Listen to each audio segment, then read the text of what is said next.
there are a lot of Eagles-Jets parallels, storylines. You have Joe Douglas, who has taken over as general manager of the New York Jets. You've got Josh McCown, now the backup to Carson Wentz, which, as we've seen, has been a very important position. He played for the Jets. We have people who we think the Jets might be looking at because of Joe Douglas's affiliation with the Eagles. And so here to kind of like put it all in perspective, and joining us on the Boardwalk Honda hotline is a guy who's covered the Jets for a long time, friend of mine, Manish Mehta. What's going on, Manish? Hey, guys. How are you? Good to talk to you, man. How you been? I'm just trying to gear up, Jeff, for this fourth preseason game. A lot of juice surrounding these fourth preseason games. Just so much that I almost don't know what to ask you first, Manish. There are so many great storylines. No, really, with the Joe Douglas angle, I think is really fascinating. I'm curious from your standpoint, now having to get to know Joe and see some of the moves that he's made on the team. What kind of identity you think he's starting to bring to the Jets? Well, clearly he understands that your team should be built with your lines, and the Jets have depth at the interior defensive line, so that's not really a concern at this point. One of the pressing issues was developing depth along the offensive line, and he obviously, lured Khalil out of retirement. That had a ripple effect in that Jonathan Harrison, who was supposed to be their center, now becomes a valuable depth piece. They've also traded for Alex Lewis, who was a promising guy in Baltimore for a while, could provide some depth at both guard positions, maybe even at tackle. So, that's what he's done to this point. I think the bigger question is, how is he going to improve the cornerback spot? Because that's clearly the Jets' Achilles heel, their weakest area on defense for sure. And Jeff, I don't have to tell you, good cornerbacks, reliable cornerbacks, they don't fall off of trees, and it's very difficult to find them at any point during the year, especially at the end of the preseason. So he's going to have his work cut out for him. The Jets just traded for Nate Hairston, a late-round pick from Indianapolis, Temple guy, actually. So, those are the types of players that are going to cycle in at that cornerback position. They're going to throw a lot of darts and see if anyone sticks, because I don't think there's any kind of cure-all on the back end for this team this year. Yeah, Manish, I think that's probably one of those strange, maybe Jets-Eagles now crossover themes that come into play because of Joe's affiliation with the Eagles. And for the longest time, the Eagles were like the Jets. They were always looking for corners, and now they've got a situation where Rasul Douglas has played well for them. Ronald Darby is going to be a starter. Sidney Jones is a second-round pick who's looked good in camp. They've signed Orlando Scandrick. They've got Avonte Maddox from Pitt, who's going to probably be their slot corner. Do you think that Joe is kind of looking around at, even though Crevan LeBlanc is hurt right now, but just at the Eagles roster at defensive back and thinking there might be a guy here who can help us? Well, look, I think in a vacuum, it's a no-brainer. The Eagles have a quote-unquote surplus at the position, but just given the injuries at that position, Jeff, I don't have to tell you about that. You mentioned LeBlanc, but even with Darby coming back from injury, and I know that Douglas and Sidney Jones have been playing well, the Eagles are a Super Bowl contender. So if you're a Super Bowl contender, do you really want to part with any of your top 4, maybe even 5 cornerbacks? I don't think Howie Roseman would do that unless he got his Godfather offer from some team. And, would Joe Douglas be willing to give up a premium draft pick, a second-round pick, for one of those 4th or 5th cornerbacks? I don't think he would. I think that's probably what it would take to get one of those upper echelon corners that the Eagles have. You want a back-end corner? Fine, you can do that.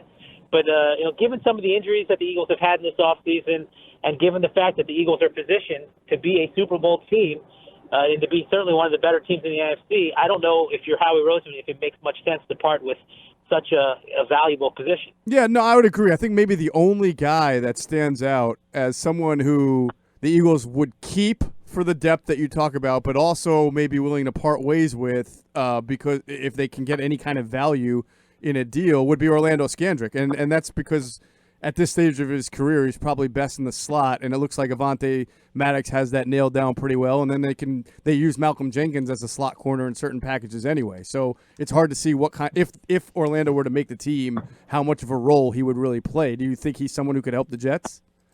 Well, look, it's funny because they got Scandrick late in free agency, right? Yeah. The fact that, if I remember correctly, he was on the street for a reason. The Jets have Brian Poole as their starting slot that they got from the Falcons. They just traded for Nate Hairston, who also plays in the slot. So I don't know if that makes much sense The guys that the Jets would want, frankly, are the guys that the Eagles should not trade. And that's why I think it's such a, again, conceptually, it makes sense because of the Douglas-Eagles connection and because of this quote-unquote surplus. But, again, I don't think Howie Roseman would part with such an important position in such an important year for that team. Let's talk about Josh McCown, because you have experience covering him when he was there with the Jets, a guy who the league speaks so glowingly of, smart guy. Got kind of an interesting situation here. He's going to come in and be Carson Wentz's backup, and I think the belief is that he's not going to be with the team on Fridays because he wants to coach his kid. So you're seeing kind of exceptions being made for a veteran, which can sometimes be good, sometimes, like, say, in the case of Brett Favre, not so good. How do you see this working out, and what kind of advantages do you think Josh will bring to the quarterback classroom? Well, I thought it was a great signing, given the Eagles' circumstance, given the timing, and who else was out there. Are you going to bring in Brock Osweiler? Probably not. Mm-hmm.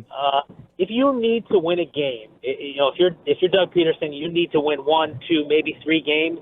Josh McCown gives you as good of a chance as anyone who's a backup in the NFL. I saw it firsthand. Last year, not so much, but the year before, when he started from Jump Street, it was probably his best year. I know some people want to point to his year in Chicago when he had Alshon Jeffrey and Brandon Marshall. I think Matt Forte was on that team, and he was really good over, a 10 or 11 game span. But for about 14 weeks, I want to say, before he got hurt in Denver a couple years ago, McCown was probably playing the best football of his life in his late 30s.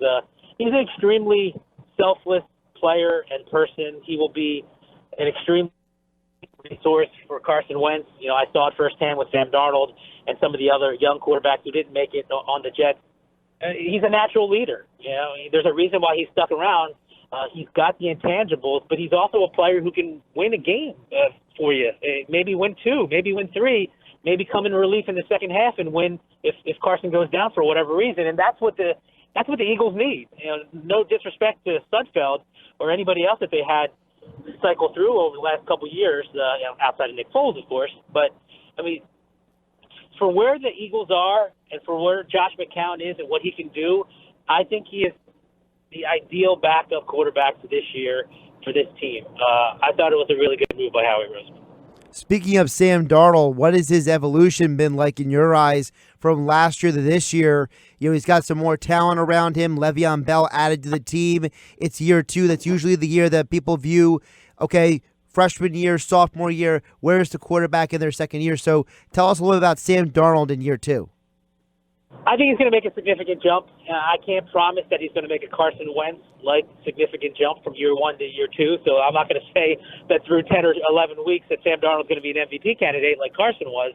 But I do think that he will make important strides. Part of that is because the natural evolution of playing in an NFL, season for the most part.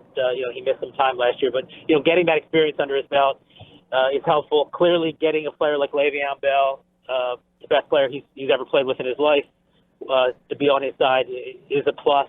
And even Adam Gase.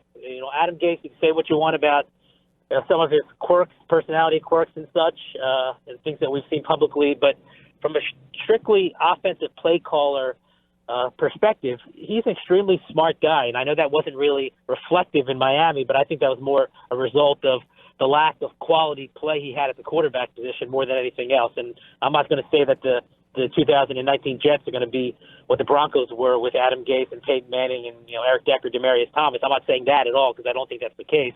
But I do think that Gase is going to be able to help develop Darnold, and that's really the reason why he was hired, to maximize this young quarterback's skill set.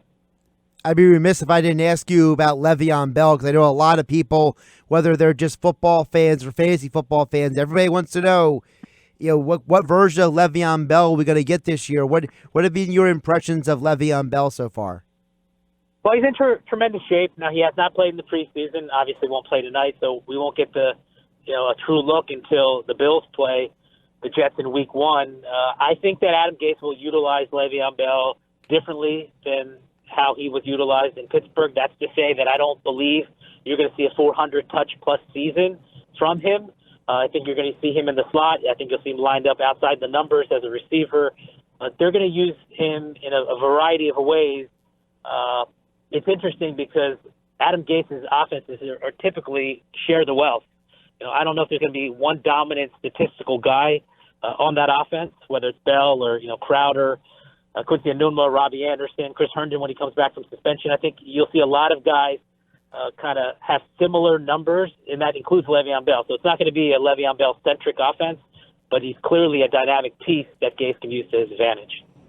Again, talking on the Boardwalk Honda Hotline with Manish Mehta of the New York Daily News, longtime Jets beat writer. Manish has his finger on the pulse of the entire NFL. He's appeared on ESPN many times. So, Manish, I'm going to ask you this before we get you out of here real quick. We had a kind of a debate discussion on the value of Jadeveon Clowney, who has been rumored to be, looking at trying to be traded to the Eagles. And while we all recognize he's a very good player, some of the same things that people say about Brandon Graham, never had 10 sacks in his career, apply to Jadeveon Clowney. And if you put Jadeveon Clowney on the field for the Eagles, you're taking off either Graham or Derek Barnett or Malik Jackson or Fletcher Cox in the pass rush, and those guys are all premier pass rushers also. So no doubt he makes the team better. But do you feel like in this city, which loves names and number one overall picks, that the expectations for Clowney would be so outsized that if he got here, it would be a little bit difficult of a situation for him? Are you saying that Philly fans can be rough? I've heard this, and for those of our listeners who don't know, Manish, you're a Greater Philadelphia guy, right? Bucks County? Yeah. I mean, look, I understand what the expectations would be. I think part of it would be what would the Eagles have to give up. The Texans are looking for an offensive lineman. They might be looking for a skill position player. I think if the price was right, I would do it. I understand that the Eagles have other players on the edge who have been productive for them. I've been, of the belief that you can't have too many good defensive linemen, defensive ends. I would bring him in if the price were right. It seems like he's going to end up in Miami. Well, I guess seeing is believing. But if the price were right and it takes a draft pick in Nelson Aguilar to get Jadeveon Clowney, and you obviously have to factor in you're going to have to pay him big-time money after this season or franchise tag him again. Given those circumstances, if it's a pick in Aguilar, I would do it in a second, to be honest with you. All right, Manish Mehta on the record. He says the Eagles should go get Jadeveon Clowney if they can get him. Manish, enjoy the riveting, exciting game tonight between the Eagles and the Jets. I know you will. Thanks, guys. I appreciate it.